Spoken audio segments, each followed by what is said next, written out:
My name is Steve Pastor. I'm Director of Sales over at Braze. We are a publicly traded customer engagement and automation platform. And I'm blessed to share the stage today with a number of folks from the New York Times. So with that said, I'll pass it over to the team to introduce themselves. Amy, you want to go ahead? And while muted, trying to get too many things going on. I'm like, is my background backwards? No one knows. Thanks so much for having us today. We're so happy to be here. So I'm Amy Weisenbach. I am Senior Vice President and Head of Marketing over at the New York Times, and I'm thrilled to be here with my team today. Hi, and I'm Laura Forde. I'm the VP of Creative at the Times, and thank you, Steve. And I'm going to pass it over to Holly.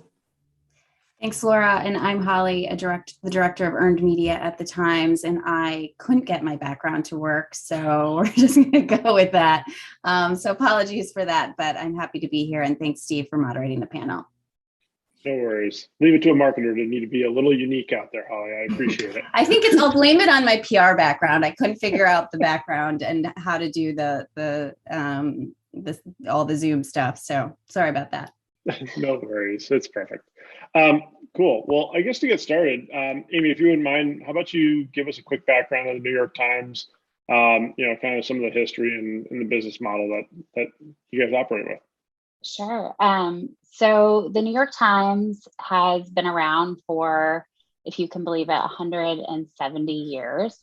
But the digital subscription is really only 10 years old. And when we launched the paywall in 2011, it was widely panned as kind of wishful thinking, absurd, and likely to be the death of the company and of modern journalism as we know it. But we all know how that turned out. You fast forward to today, and the Times is actually thriving. We have over 8 million subscribers, more than any other news organization, and on track to grow much larger.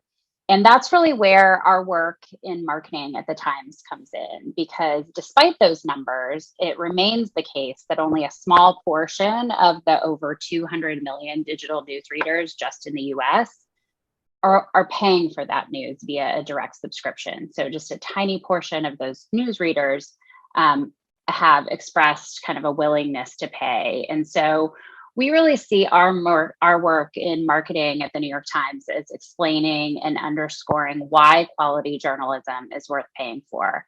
And so that means creating work that ranges from everything from explaining kind of how and why people should trust our reporting in times like an election or in a pandemic, to demonstrating how our journalism and each of our products are relevant in people's everyday lives. So whether that's New York Times cooking recipes or playing the spelling bee or catching the latest episode of The Daily.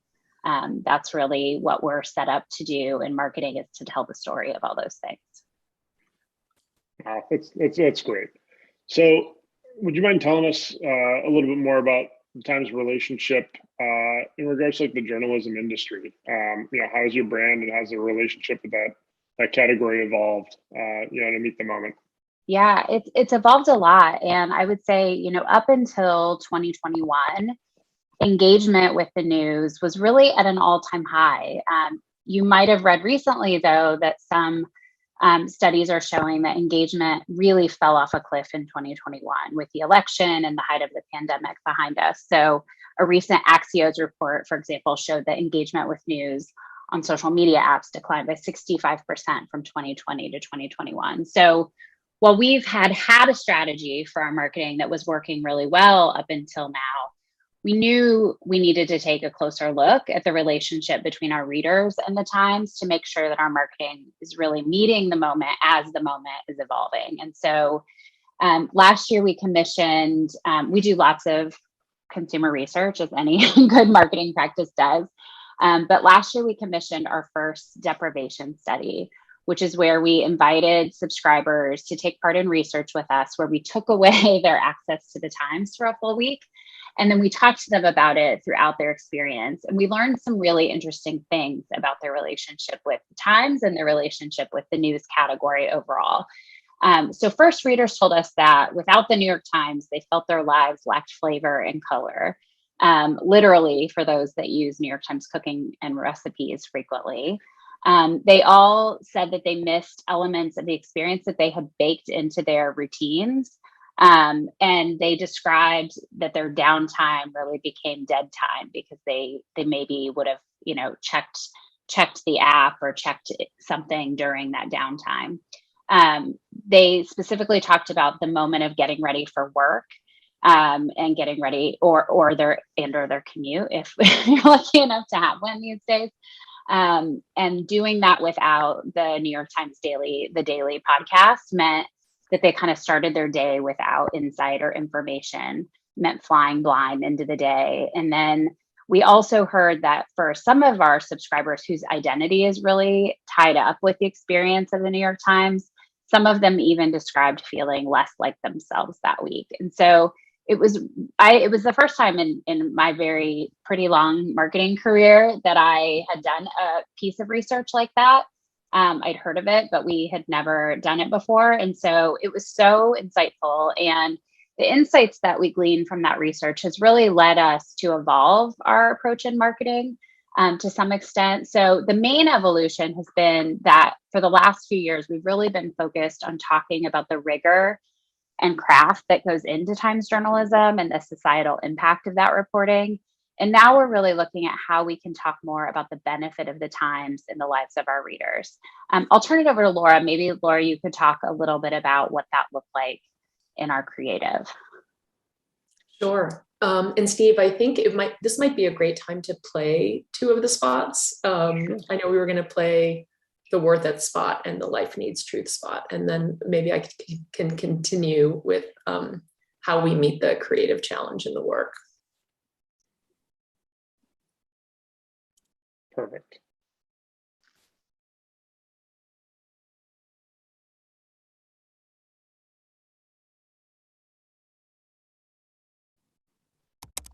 There's been reports that you are considering separating children from their mothers at the border. Only if the situation requires it. So if you thought the child was endangered, sure, that's the only circumstance to which you would separate. Can't imagine doing it otherwise. It's Caitlin Dickerson from the New York Times calling you back. You give your first and last name. Caitlin Dickerson, I have to call one woman to ask her about a couple of cases of like specific children. I'm an immigration reporter here at the Times. This isn't the only case. Please be in touch as soon as possible. Can't imagine. But I know that's not true. It's Caitlin Dickerson here at the Times. We can talk by landline phone. I can meet you at your house. And the shelters really don't know what to do with them. Very little documentation. We're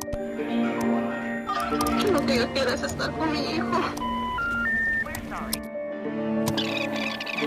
But I know that's not true. I'm an immigration reporter here at the Times. Deadline is noon tomorrow.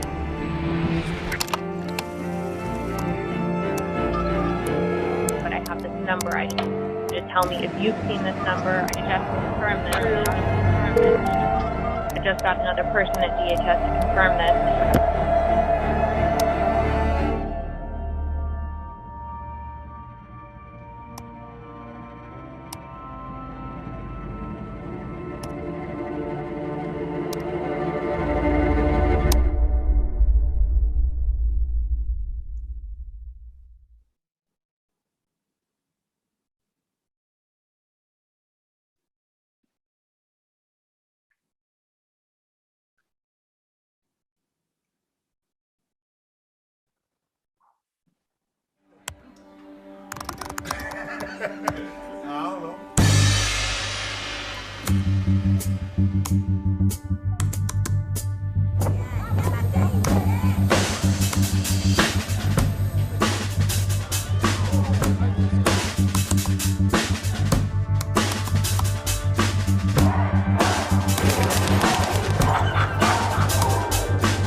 Two pretty powerful spots there, Laura.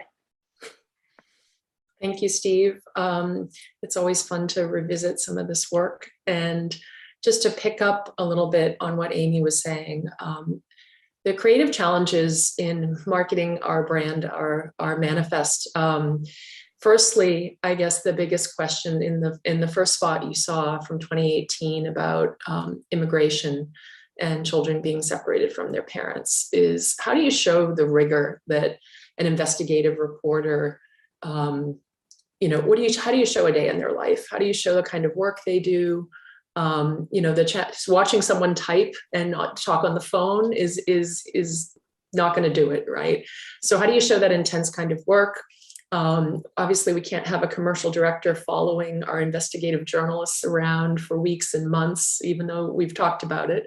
They're often in dangerous situations as well, and so that's just not even feasible.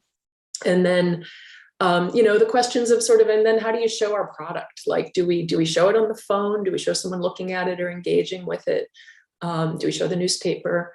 And what I love about that first spot, The Truth is Worth It, is it through really rigorous editing and footage and artifacts and headlines building, you start to sort of build and assemble a whole thing that results in the story itself and the headline itself that reveals itself at the end. So it's really a masterfully edited spot. And all credit there due to Droga 5, our incredible ad agency, and the creative directors there who I work closely with, Toby Trayer Evans and Lori Howell, who spent hundreds and hundreds of hours reviewing multiple edits of these spots. And then moving into the second spot, Life Needs Truth, which launched in the first summer of the pandemic, right? So was around back to school time of 2020.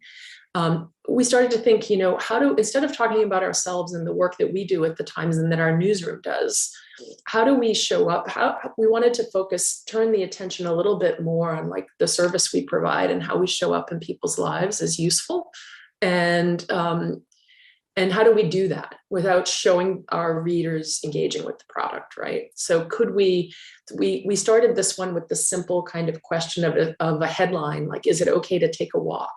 Which seemed like such a basic thing that you can go to the Times for to get an answer. And that's what a lot of people come to the Times for, is an answer to a simple everyday question, like, is it safe to take a walk? And then we built it from there into kind of an anthemic unfolding of all of the things that people were grappling with during the pandemic. That's amazing. So you kind of mentioned some of the rigor and the different roles that everybody plays in agencies. I'd love to learn more about what each of your roles are within the New York Times and how all of this works together to form this team and this unit. Great. I'll start. I lead the marketing team at the Times, which is really the team that creates all of the consumer-facing marketing. The Times is a big company, so there's lots of other kind of pieces that are related to marketing, like comms or customer care. But our team is the team that makes all of our campaigns. And it's essentially a big cross-functional team that works together to soup to nuts, kind of strategize, concept, create, ship, evaluate our marketing, and then do it all over again. And we work full funnel. So we drive everything from brand awareness and affinity down to the bottom of the funnel on profitable subscriber acquisition and growth marketing. And we also are lucky enough to get to work across all of our subscription products. So not just kind of the core Times report, as you may know it, but we also have a cooking subscription, a game subscription, Wirecutter, and a couple of new products around audio and kids that are in beta right now that we get to work on.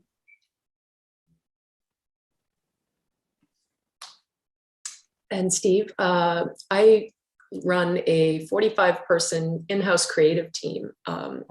And we do work very closely with Droga 5, as we mentioned, on the brand campaigns and particularly on the television commercials. But our in-house team is multidisciplinary. We have large writing and design teams, as you can imagine, and as well as audio and video creators and people who are really experts in how these how we get these messages across in the social ecosystem right now.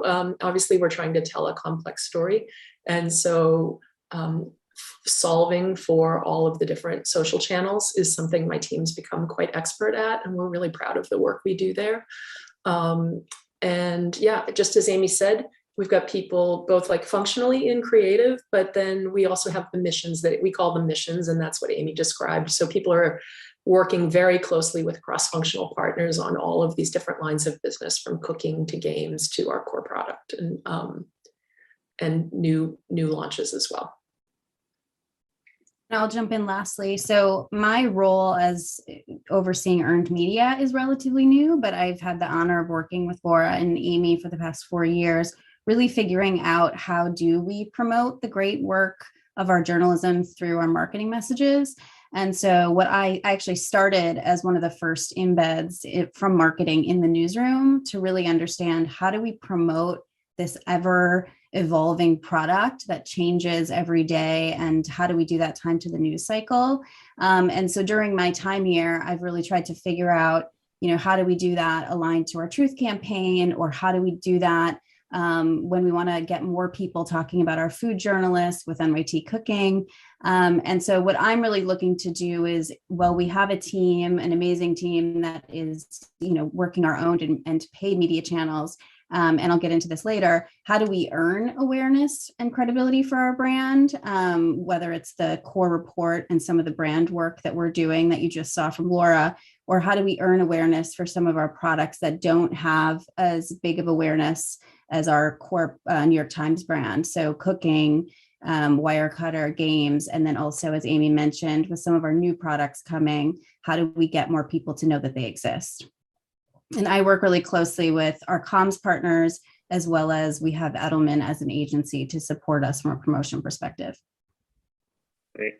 Now, how do your teams work together to bring, campaigns and the marketing efforts to life?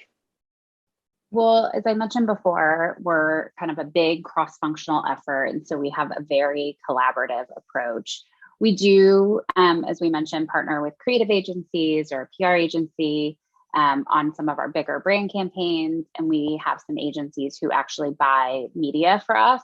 We actually create and deploy most of our work in-house. So our marketing team's inclusive of expertise across all the functions required to do that work. So creative, brand strategy and marketing, product marketing, which is an emerging part of our practice, audience and data insights. We have a media strategy team that works across paid and earned, but also paid media, but also on owned media, because as we have a huge ecosystem of our own media that we have access to and that we take advantage of, as well as execution and then measurement.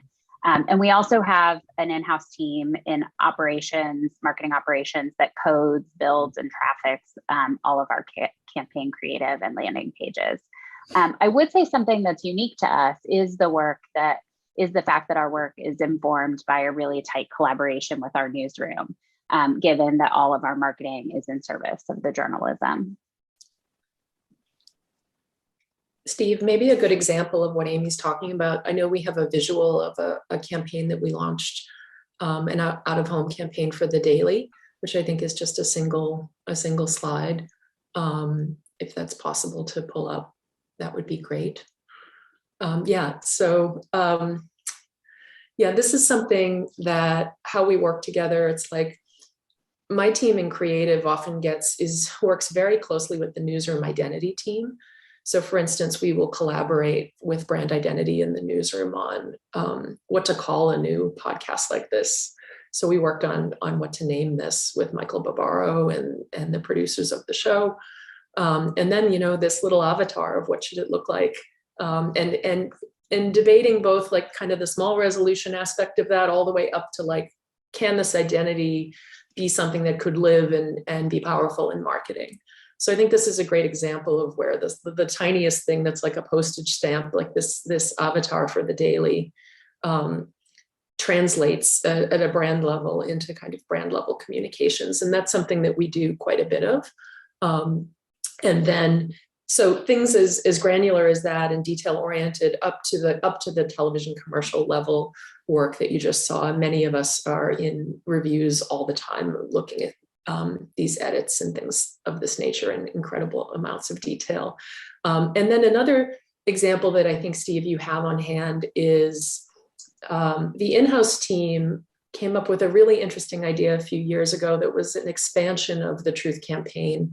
And the idea around that was, rather than take the Truth Campaign and run it in traditional media in an out-of-home environment, what if, a lot of us live in New York and we have been seeing a lot of the empty storefronts that have been around as for many reasons, high rents and gentrification and many other issues. And we thought, wouldn't it be interesting to kind of show up in locally in our communities here in the city? And so we came up with an experiential idea, I guess is what you'd call it. And the idea was to take over a storefront in each of the 5 boroughs and come up with this campaign that we called The Truth is Local. And what we did here is we highlighted a piece of local journalism with our Metro desk that was, emblematic of something going on in that borough. So in the Bronx, it was education. In Brooklyn, there was a jail near this particular storefront where people were wrongly imprisoned and falsely accused, and it was our journalism that actually helped result in them getting exonerated. And so this is something that was really ambitious for our team. And even at the very last minute, we found that there was an audio opportunity here. We put a QR code on the window, I think a little bit ahead of the QR code curve. And so people walking by could engage with these storefronts, kind of see something interesting and abstract inside, and then scan the QR code and hear the journalist explaining the journalism and how it had an impact. So a really interesting project that our team did internally. Yeah, I mean, that is really, really creative. Kind of going along those lines, how does New York Times capture, signals from customers to, inform your purpose and your strategy? And how do you learn from your customers to drive relevancy in real time? Yeah. I mean, like all brands, our work hopefully reflects our audience. And we specifically value that a lot and really strive to make sure that our marketing reflects our audience, what they value, how they see themselves in the world. And, everyone has a unique relationship with the Times. There's people who just read us a few times a month or encounter our journalism through their social media feeds, to lifelong subscribers who visit our site multiple times a day. And so in addition to, we do a lot of one-off studies like the deprivation study I mentioned earlier, but we also have like standardized ongoing measurement that most, bigger brands have that help us understand our brand over time. So for example, we measure how our brand affinity changes and how it compares to other journalism organizations via our annual brand health tracking study that's in market all the time. Holly, maybe you could say a little bit more about what's unique about this kind of work at the Times because of the nature of our brand. Yeah. So as Amy mentioned, people have a very, everyone has a different, I'm sure everyone on this call has a different relationship with the New York Times. And there's times when you read a story about the New York Times and it makes you cry, or there's a time you read a story or listen to a podcast from us and maybe it makes you upset. So there's lots of different unique ways that our readers and listeners have relationship with us, which makes marketing us pretty unique. And so one way that I like to explain why it's so unique working here is, unlike many CPG products or even digital products, our product, especially our core news product, changes 150 times a day. So that throws endless opportunities for promotion our way and tons of real-time activation ideas our way. So like, what could we do in this moment with all of these different pieces of journalism that are coming out? So it's truly a blessing and a curse, much more a blessing than a curse. But what also makes working here really unique is, well, a lot of brands want to, jump into the news cycle or market off the news cycle. Oftentimes we're covering the trend that maybe you want to jump into, or we're actually creating the trend. So it makes engaging with us, engaging specifically as a brand, really unique. And so what we've done to try to tap into sort of real time is everything from really small ways, like ensuring our marketing message about what the rigor that went into a specific story that is trending or everyone's talking about, adding a marketing message to that so people understand the rigor that went into it. They understand that this is the type of journalism that requires subscriber support. It could also be in much bigger ways. So we have to think about when we want to jump into an activation or do something in real time, because we're covering what's happening, we need to make sure that our marketing is additive to what's happening out there. We don't want, our journalism is great on its own and it doesn't need marketing necessarily to plug it up. But in times where we can land a bigger message tied to a moment, we will. So one of the bigger ways that we did that is the former administration had encouraged federal workers to cancel subscriptions to the New York Times and the Washington Post. And so the following day, we popped up billboards in DC that spoke to the importance of the First Amendment as a way to encourage federal workers and just people broadly to understand why you need journalism to hold power to account. So those are just some of the ways that we connect with our readers and listeners, tied to real time or tied to our news cycle. Now, what about some things that, of course, you have to be willing to share, but things that you're testing or experimenting with in your organization today? Sure. So I can take that one. Earning attention for the New York Times is really unique. And so it's something that we've been constantly testing. So a way to think of it is, many brands or PR teams create their own content. Our journalism is our content. Or while many brands want to be covered in the New York Times, and so do we, that means that's even more pressure on us to create marketing and campaigns that are newsworthy that will get covered. We don't get a pass. Like, I still have to pitch our newsroom.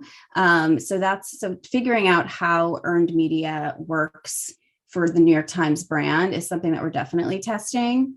And we've seen some success with it. I will also just, one other point to add is because our team supports a newsroom, we have really rigorous standards that keep us from doing sort of the typical things that earn attention for brands. So using spokespeople or paying influencers or creating sponsored content, that's something that we just don't do because we may be covering those influencers later, or, we have all this great content.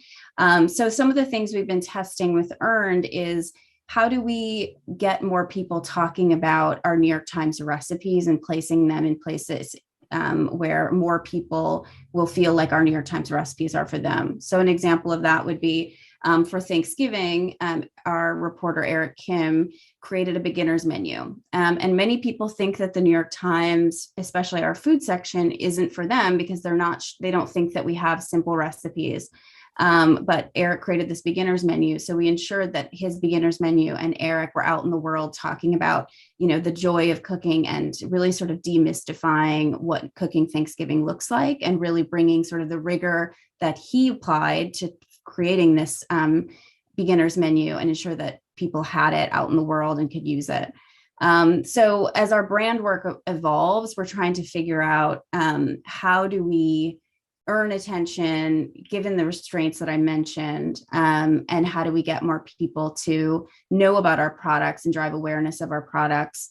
So that's a big test for me going into 22 and something I'm really excited about. That's great. What about, without giving away any secrets, any aspirational initiatives for 2022? I can share a little bit. I guess what I can confirm is that as we evolve our marketing, we're going to continue to look for ways to show how our journalism can mean more to more people, particularly as that range of products grows that we have for people to engage with. So whether it's marketing our core product, which we'll continue to do, but also beginning to market more confidently our cooking product or games like the Spelling Bee. And then on the overarching brand, we do actually have some big work coming that continues down the path we've been on. So keep your eyes peeled for some new work that's going to be coming soon. Cool. I know we're running close on time. I've got one final question before we turn it over to Q&A. And like, given your experience at the Times, and you mentioned you've been here for a little while, each of you, any like fun, surprising, interesting learning moments that you've experienced in your career? Steve, I can take that one. I'm about to have my 7-year anniversary at the Times in a few days. So I think I might have the longest tenure on this panel, which is unbelievable. One of the key things I think is that our team, our cross-functional team, has a really high degree of trust and collaboration and mutual respect. So that is really the key to everything. And I think we all really respect each other's different expertise and disciplines. It's not always easy. We've had to learn to pivot. We've had to walk away from work. We've had to just, it's not always easy. We have quick turns. Holly is someone who's always coming up with things that would be the best possible idea if it could suddenly be live tomorrow. And for the creative team, that's hard. Sometimes we can do it, as the example she just cited. Other times it's really hard. So being able to pivot quickly, being nimble, and just earning a lot of mutual respect and trust with your colleagues, and knowing that we're all in it together, I think is the most important thing. And I really, as a creative director, have to give a lot of credit to Amy and her whole marketing team, who make it such a pleasure to work at the Times. And I'll just jump in with one and also give Laura's team a ton of credit, because my biggest learning is the work that we create. If Laura gave the example of building a jail on Atlantic Avenue, which talks about, reporting that freed men from prison, you have to do that with like incredible care. And that's what Laura and the team do. And so that's the biggest learning, I think, for anyone that works at the New York Times, is you have to have such a deep, deep respect for our mission, really understand the impact of what we do, and work so closely with our journalists. So for that Truth is Local reporting, we worked with our Metro editor. I mean, we probably talked to him every day, and each of the journalists sat down with us. And there was a moment maybe 2 weeks before we launched where we were all in a room and we didn't think that we could crack the care for one of the storefronts, and we almost blew up the whole thing. And so I think just having that respect for our newsroom and all the great work that they do is the biggest learning from working here. Great. We do have time for Q&A.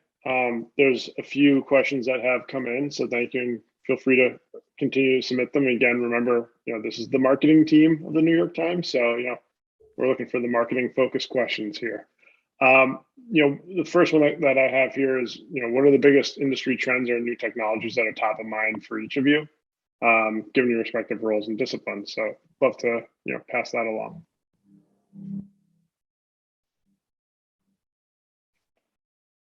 If you want to take that. I don't know who wants to start. I mean, I can start from we launched an earned media pilot on cooking. And I think what we're really trying to figure out is, for cooking specifically, TikTok has been so not disruptive in a bad way, but really quite amazing. And so we just recently, the editorial team, and for the New York Times, all of our social handles are an extension of our newsroom. So like they're not marketing owned channels. And so our newsroom is just recently launched on TikTok. And so what we're trying to figure out is like, what is the way that we can engage with that community? What's the right places for marketing to show up there? Because it's such an incredible community of home cooks that we just want to find the right place there, and then figure out how to land marketing messages there in a way that is helpful and also gets more people on TikTok making our recipes. Yeah. We tend to follow the newsroom on most things. And one of the things our executive editor, Dean Bickey, often says is we'd rather be, we don't care about being the fastest. We just want to get it right. And I would say we're kind of the same approach in our marketing. Is we really don't do innovation for innovation's sake. We really, of course, try to be where our readers are and our subscribers are and speak to them there. But we tend not to chase after kind of the latest, flashiest kind of marketing trend. And so we just launched our very first TikTok paid campaign this past year.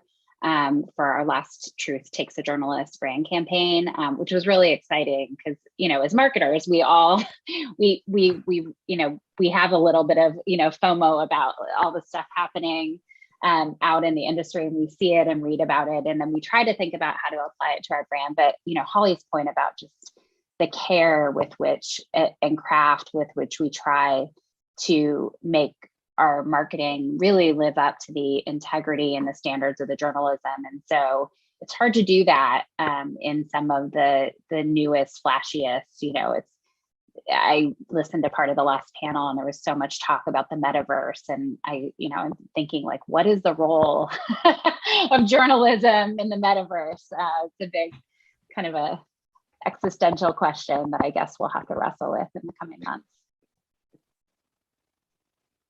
Great.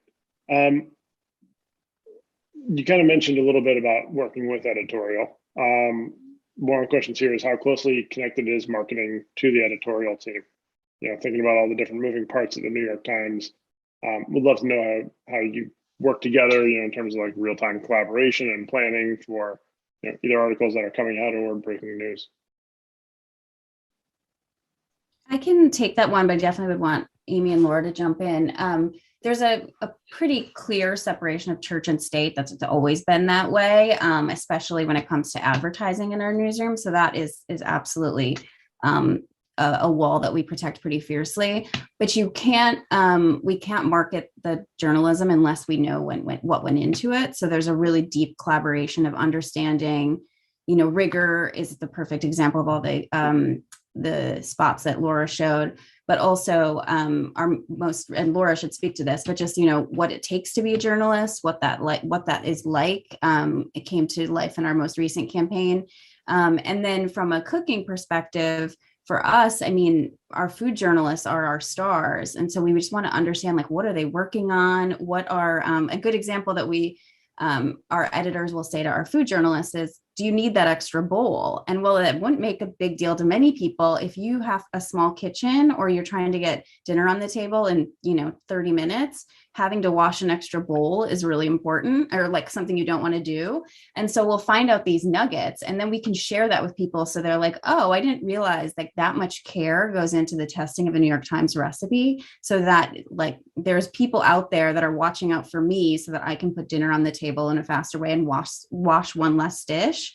But those are sort of the stories we as an earned team have to mine for with our journalists. And you have to do have a lot of conversations, build up a lot of respect with them. And then, but there's just so much like marketing and earned gold there if you do it correctly.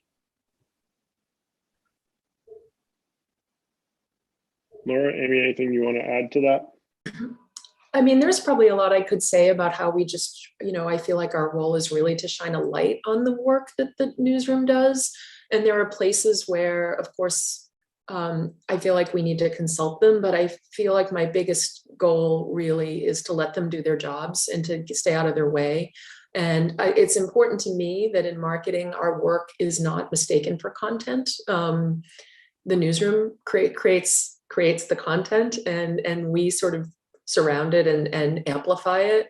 I think there are times occasionally there are little pitfalls where something we've created may actually look like a piece of editorial content. And I have a pretty high radar on that. I'm not trying to create branded content here. So that's something that I really watch out for. Fortunately, our newsroom, we have a standards desk, which is just an incredible resource to us all. And it's almost like having a bunch of ethicists who can decide when they look at something if it crosses a line, and they're sort of a bunch of objective thinkers. And so it's just really, really helpful. And they've become really trusted colleagues where they always give me their time. If I have any doubts about anything we're working on, I can always run things by them. And it's just a real privilege to be able to collaborate with the newsroom on just about anything. That's great. You kind of mentioned a little bit about this ethical group. One of the questions here is, given that trust is critical to the New York Times brand, how do you navigate, brand safety issues in the digital media ecosystem? Trust is important to any brand, and it's definitely critically important to our brand. And we actually even have research that shows that beliefs about trust are really highly correlated for us with willingness to pay and actual subscription behavior. So we measure it, we think about it a lot, and we take it really seriously as both a message, but also, to your point, like the ecosystem within which our marketing exists, making sure that the context in which our marketing is delivered is also building credibility and trust for the brand. And so, I don't know that we do anything that's dramatically different than other brands in terms of brand safety. I would suspect that we have probably some of the same standards and practices. We have extensive policies and practices around it. Maybe two of the like interesting or unique things I would say about our brand.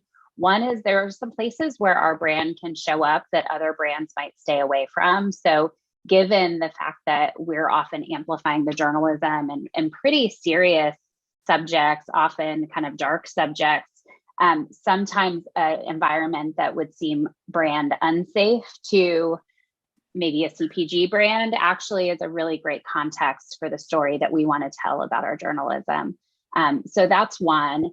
And then two, Laura made the point that we really try hard to make sure that our marketing doesn't look like content. And so there's some campaign like marketing assets that we just say no to, or that we adapt for our brand that are pretty standard in the industry. So for example, often a value add and a media buy will be like a sponsored tag at the beginning of a piece of content. But suddenly if you put sponsored by the New York Times at the front of a piece of someone else's content, it raises a question of, is that a media buy? Is the New York Times presenting this content? Is the New York Times endorsing this content? And so, that's like a pretty standard, like people are always trying to throw that in as value add and media buys. And we're like, we don't want it. They're like, what do you mean we don't want it?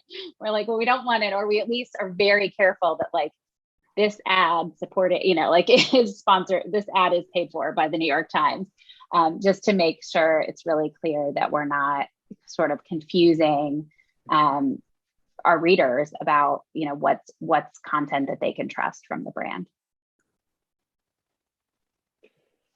That's interesting. There's a couple questions here that I think almost segue into one another. One's talking about, search and how that plays a role in your efforts.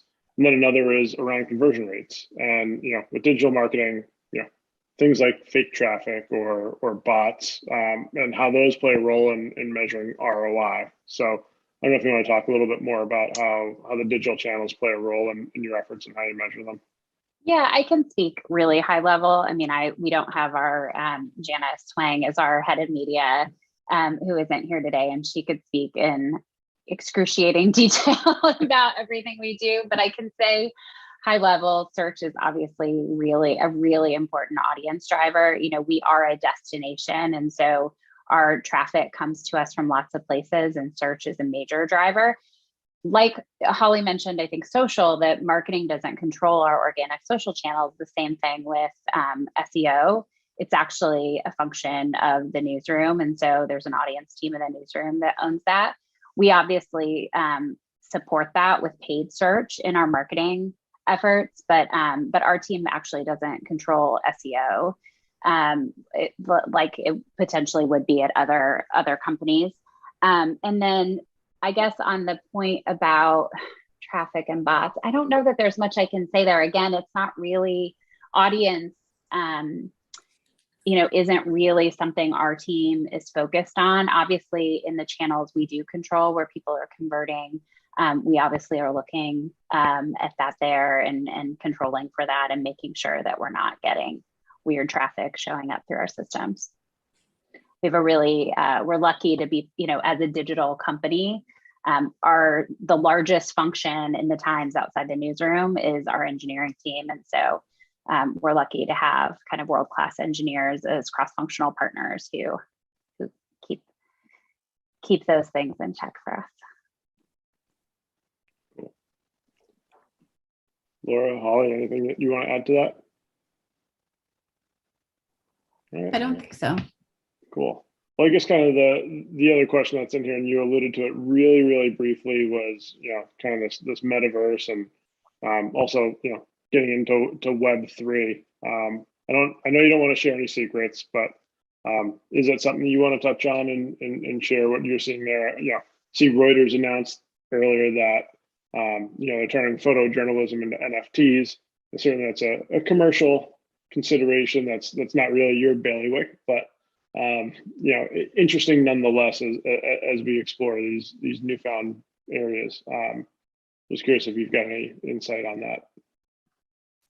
There's nothing, I don't think we're ready to share at this time about any of our work there. I will say, if you didn't see, Kevin Roos, who's one of our technology reporters, wrote about NFTs last year, and he turned his article into an NFT and actually raised, I think it ended up being, Holly, correct me if I'm wrong, like $500,000 for our corporate charity, the Neediest Cases Fund. So we certainly experiment with stuff like that. If you look back at some of the innovation that our newsroom has experimented with, from VR, AR, a lot of stuff with 5G in the past year. So I'm sure we will continue to test at kind of the bleeding edge. And then when something's really viable, bring it into the core of what we do. I don't think 5 or 10 years ago, we would have thought that,